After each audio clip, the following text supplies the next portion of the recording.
Hello, children. Very good morning. This is Manish Yadav, your English teacher, and this video session is for the students of class 11th. In this video session, we would know the summary of your second chapter, that is, We Are Not Afraid to Try If We Can All Be Together. This chapter is about a journey or voyage, which is about to be completed by Gordon Cook. In this chapter, he describes about his adventurous experience while his voyage across the sea, as he wanted to do the duplicate of a captain. He was James, and he tries to do just like that captain. So what is the summary? Without wasting the time, let you know, and let us go through the paragraph. We are not afraid to die if we can all be together. Summary tells about the extreme bravery and skill exhibited by Gordon Cook. Gordon Cook's family and crewmen in a war with water and the waves for existence. In the month of July in the year 1976, the writer and his wife Mary, his son Jonathan, and his daughter Suzanne, they set sail from Plymouth in England to duplicate. Around the year journey made 200 years ago by Captain James Cook. Okay, this family, the main chief of the family is Gordon Cook, and he goes for sailing along with his family here.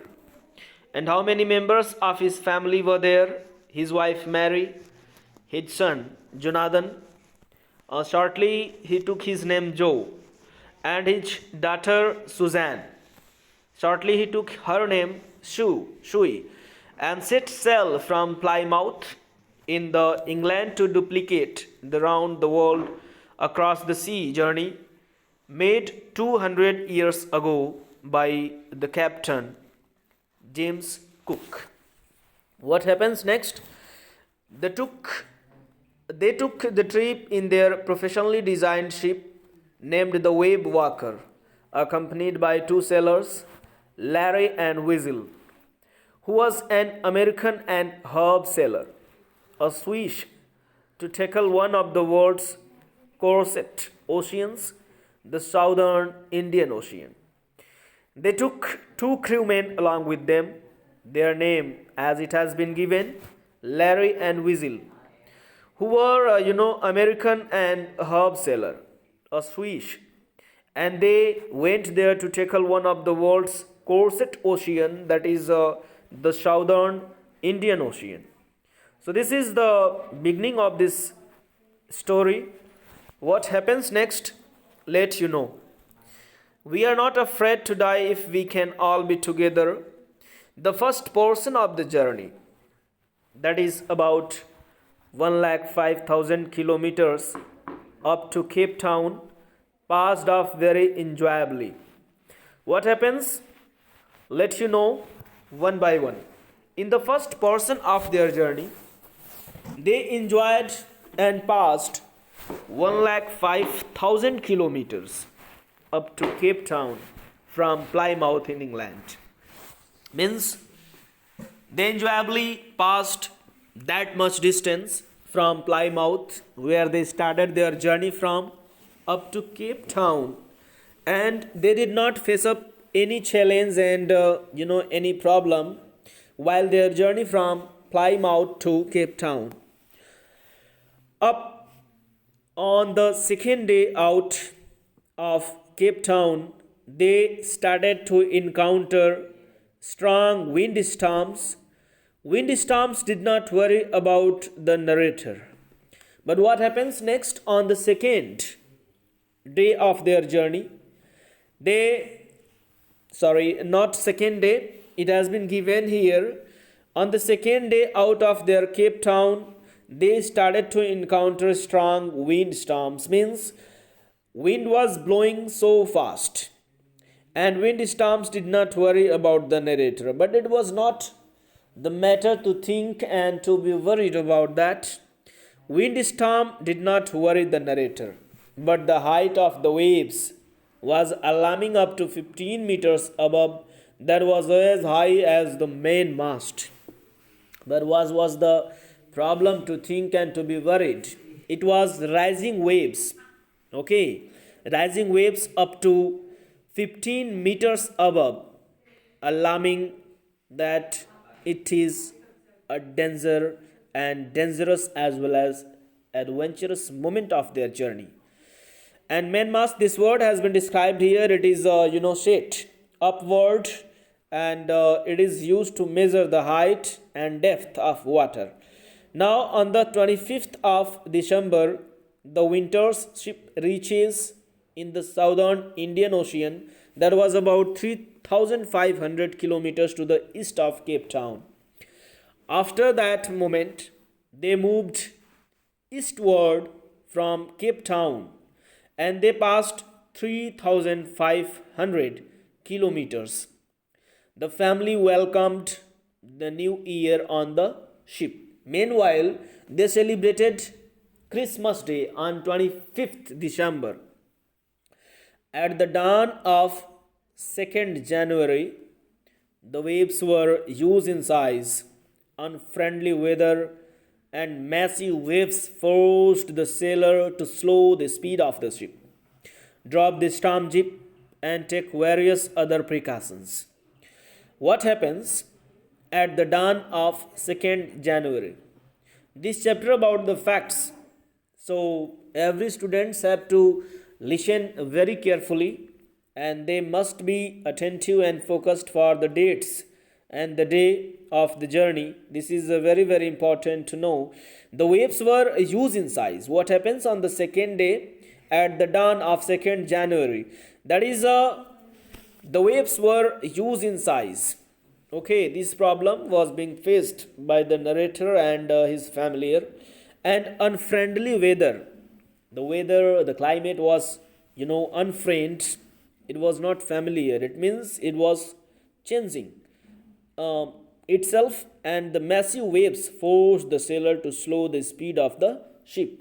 And due to use force and brute force of the air, the ship was downhilling, and its speed was going to be slow, and they drew the storm jeep and take various other precautions.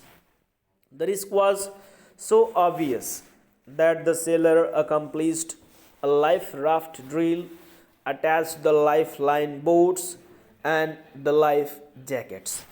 And every sailors, they accomplished a life raft drill, attached the lifeline boats. They were ready to leave, to be launched from there, so that they could save their life if something unexpectedly happens with them. So what happens next? Unfortunately, at 6 p.m., a terrific explosion shook the wave walker, and the writer was thrown overboard. Unexpectedly, it was unfortunately an accident with them. At 6 p.m., a terrific explosion. It was a blast and a crack with them, and it shook the wave walker a lot, and the writer was thrown overboard. The wave walker was about to overturn when another massive wave hit it, throwing it upright one more time. And it was about to be, turn and overturn when another massive wave hit it, throwing, and again it upright one more. Means once again the wave turned, not turned, but it was about to overturn the ship. It hit the ship and throwing upright one more time. The writer was thrown back again on the deck. Once what happens? The narrator, Gordon Cook, was thrown overboard. After that, he was thrown again on the deck. Deck, it is the part of the ship. What happens? The writer was thrown back again on the deck, and his hair was ribs were smashing, touching the walls of the wave walker. In spite of a lot of injuries, the writer took charge of the situation, and he was injured a lot badly.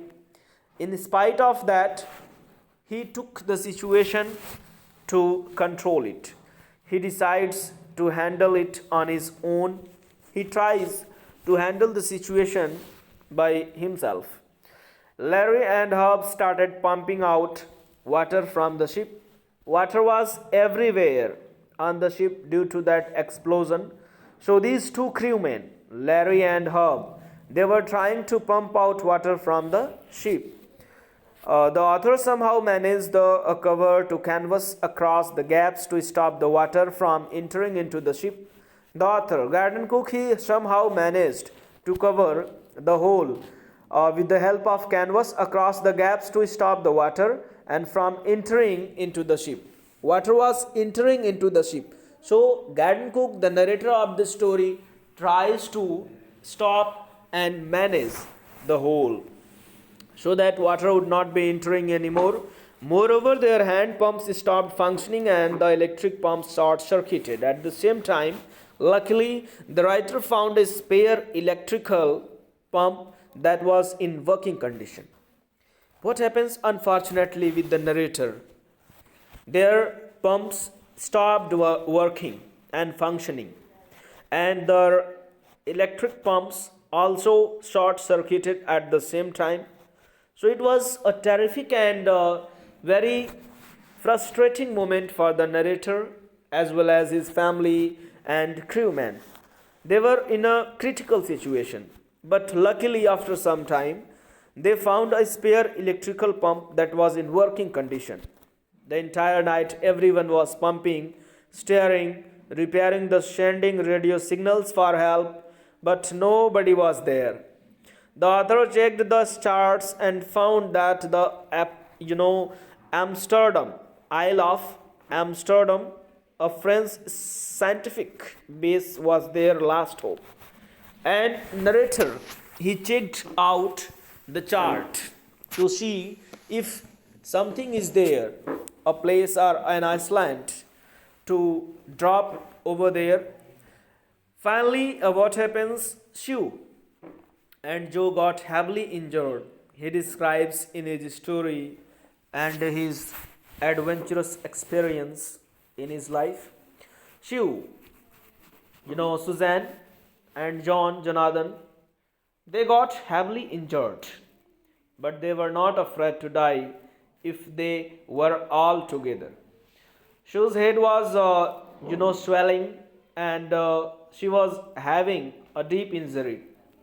Shu's head, Suzanne's head was bumping. She had a bump, swelling part on her forehead. However, she did not express and tell it to her father. Moreover, the writer became extra determined to see the courage of his children. And, in spite of that, the narrator was more enthusiastic and he was courageous. He was determined, extra determined to see the courage as well as enthusiasm of his two children, Jonathan and Suzanne. Finally, they were able to touch the isle, Amsterdam. This is a volcanic island. It was an Iceland, volcanic island where 28 inhabitants were ready to receive them, and they were received. They had been received by 28 inhabitants, people of that Iceland. Conclusion at last of this chapter: we are not afraid to die if we can all be together. Finally, the narrator safely, landed over that Iceland, and he was received by 28 inhabitants, people belonging to that Iceland. They were waiting for narrator. Conclusion of this chapter: to sum up, we are not afraid to die. We can all be together. A summary: we can say that collective power of unity and never failing confidence of such sailors and such people made it possible for them to survive and come out from that jaws of death. It means, if we are united, dear students, the moral, the conclusion which comes out from this story: if we are united, if we have collective power of unity and never failing confidence, never losing confidence, if we are confident a lot, enough, we can achieve every goals in our life. So this is a great experience of those people, cook, garden cook and his family, as well as two crewmen and every sailors, we could say. They made it possible to survive during the adventurous moment and experience in their life, and finally they come out from the jaws of death, mouth of death. So it is cause of their enthusiasm as well as courage, their efforts. They tried their best in that critical situation. They did not give up, they did not surrender, and finally they got victory from that adventurous moment in their life. So it is a great experience as well as moral for all the leaders and readers of this chapter. That's it for this summary. Keep learning.